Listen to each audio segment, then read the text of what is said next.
My wife says she cheated because I didn't cry when she walked down the aisle. Now she's begging for another chance, and her sister says I'm being harsh and cold.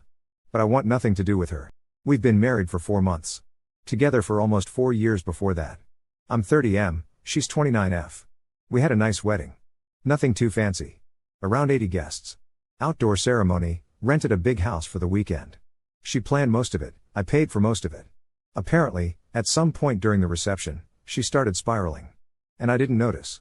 I didn't notice because I was running around thanking guests, checking on vendors, and being a good goddamn husband.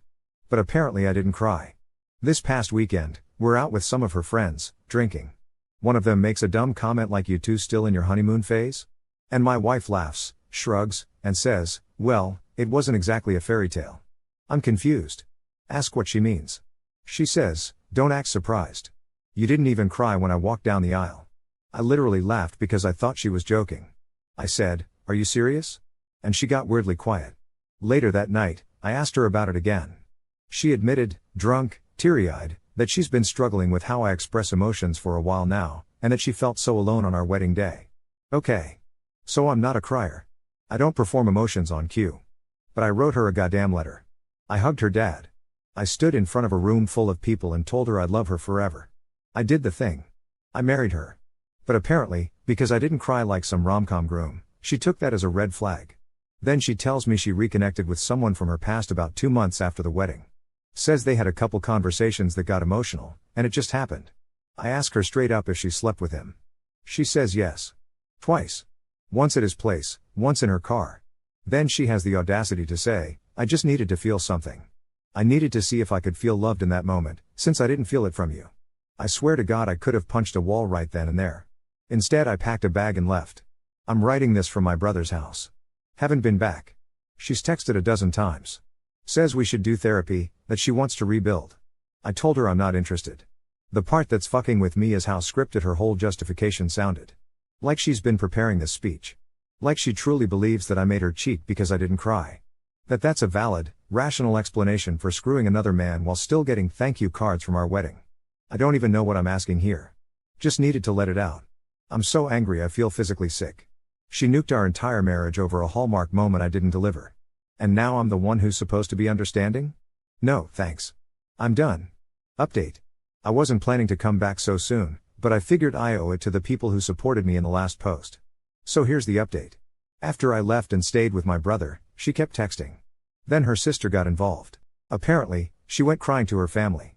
Now her sister is blowing up my phone, saying I'm being cold and harsh, and that my wife is deeply emotional, always has been, and I should have known better than to let her feel insecure on such an important day. She called her behavior a moment of vulnerability and said I'm overreacting to one mistake. Let me be clear, she didn't trip and fall into his bed. She made a choice, twice. She planned it. She drove to his place. Then she went back again and did it in the car. Her sister also said she hasn't been eating, hasn't gone to work in days, and is ready to do anything to fix this. She swears she'll change. She wants to prove she can be better. Cool. She can prove that to her therapist and the next guy. My parents and brother are firmly in my corner. They're furious. My mom keeps asking how I didn't see through her earlier. I did. I thought she was smart. Empathetic. I thought she got me. She used to be the calm one when I got worked up. The one who told me, let's be rational. And then she cheats, lies, and builds a whole fantasy world in her head where it's somehow my fault. That's the part that baffles me the most. Not just the cheating.